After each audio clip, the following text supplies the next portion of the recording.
मेरा सभी देशवासियों को राधे राधे। राम जी के पूर्वज और भक्त प्रहलाद के पोते राजा बलि,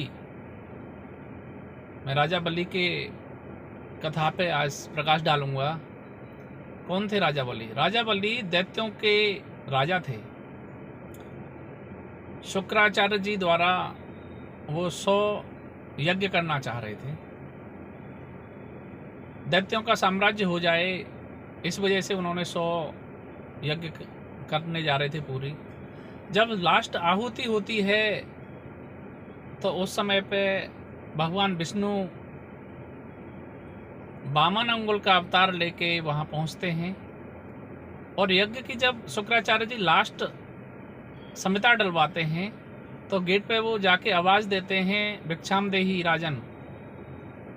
जब उन्होंने 2 से 3 बार भिक्षा मांगी तो शुक्राचार्य जी ने मना किया कि लास्ट संहिता डालो, बस आप जाओ मत।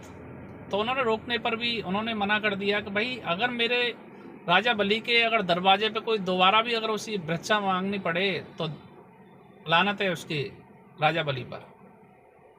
वो बिना शुक्राचार्य जी की बात माने हुए चले जाते हैं।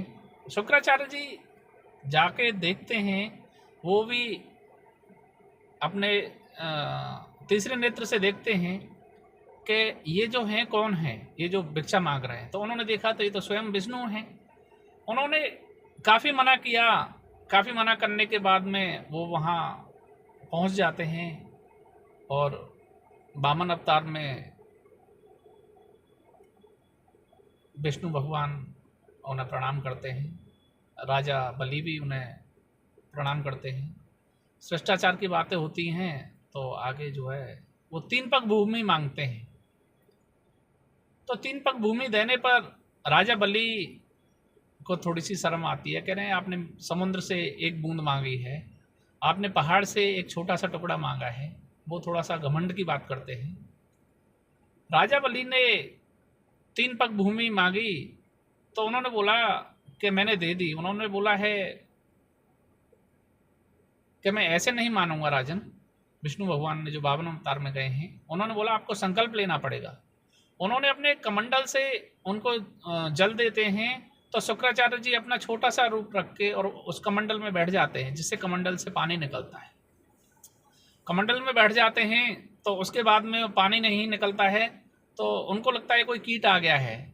विष्णु भगवान उसमें एक कोई जो है ना नुकीली चीज़ से उसे निकालते हैं तो उनकी शुक्राचार्य जी की आंख फूट जाती है उससे।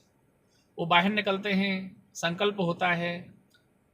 संकल्प लेने के बाद में जब वो कहते हैं कि ठीक है आप जो है 3 पग भूमि नापिए, तो एक पग भूमि में सारा पाताल लोक और पृथ्वी लोक नाप देते हैं। दूसरा पग रखने पर जितना भी ब्रह्मांड है सारा ब्रह्मांड नाप देते हैं वामन अवतार में। जब 2 पग में सारा नप जाता है तो तीसरा पैर रखने के लिए जगह नहीं होती है। तो उस समय पे वो कहते हैं, विष्णु जी बोलते हैं अपने अवतार में, वामन अवतार में, कि राजन बताओ मैं अब ये तीसरा पैर कहाँ रखूं। जब राजा बलि बोलते हैं कि मेरे पास में और तो कुछ नहीं है, पर मेरा जो ये शरीर है ना, ये मेरा सिर है, इस पे आप अपना पैर तीसरा पैर रख सकते हो, बस खाली मेरा इसी पर अधिकार है, बाकी तो मेरा कुछ रहा नहीं। वो तीसरा पैर उनके सर पे रखते हैं और उन्हें पाताल लोक में धकेल देते हैं। कभी कभी लोग जो घमंड करते हैं वो समय ऐसा होता है कि सारा खत्म कर देता है। हमारा इतिहास, सनातन का इतिहास सबसे पुराना है। आज अलग अलग कंट्रियां हो गई हैं, हम समट के रह गए हैं। सनातन में हम लोग समट के रह गए हैं। महाभारत की जो गांधारी थी वो कंधार बन गया आज।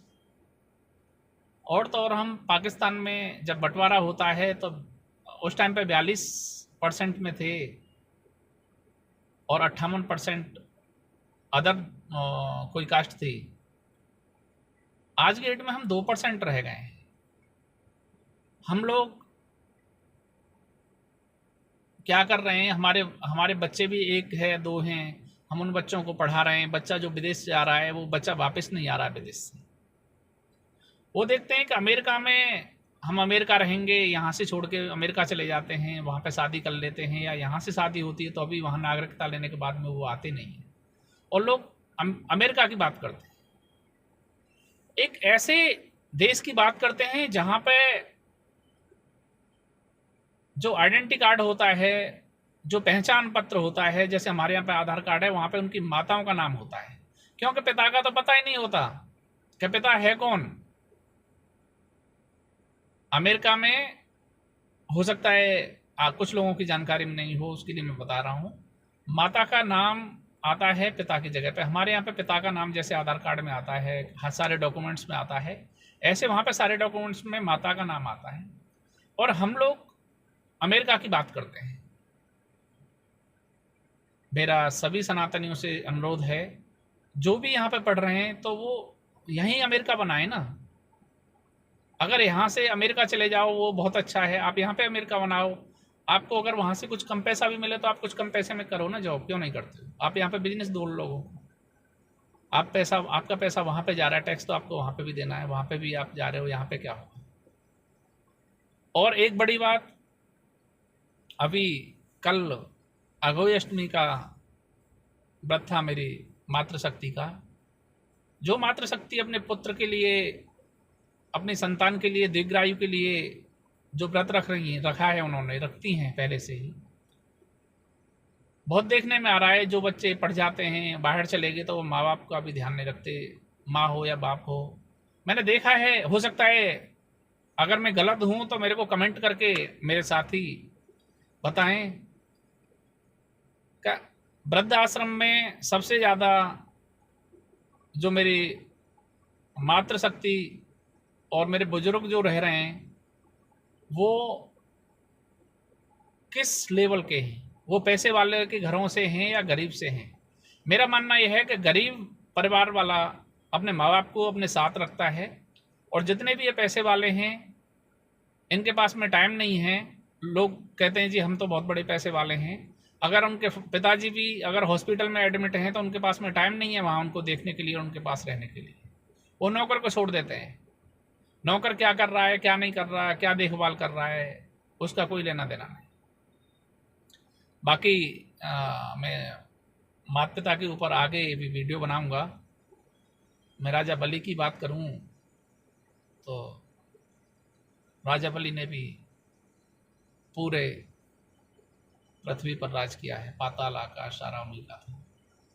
और समय का चक्र होता है तो वो 3 पग में नहीं 2 पग में ही सारा नाम देता है। मेरा पुनः सभी देशवासियों को राधे राधे।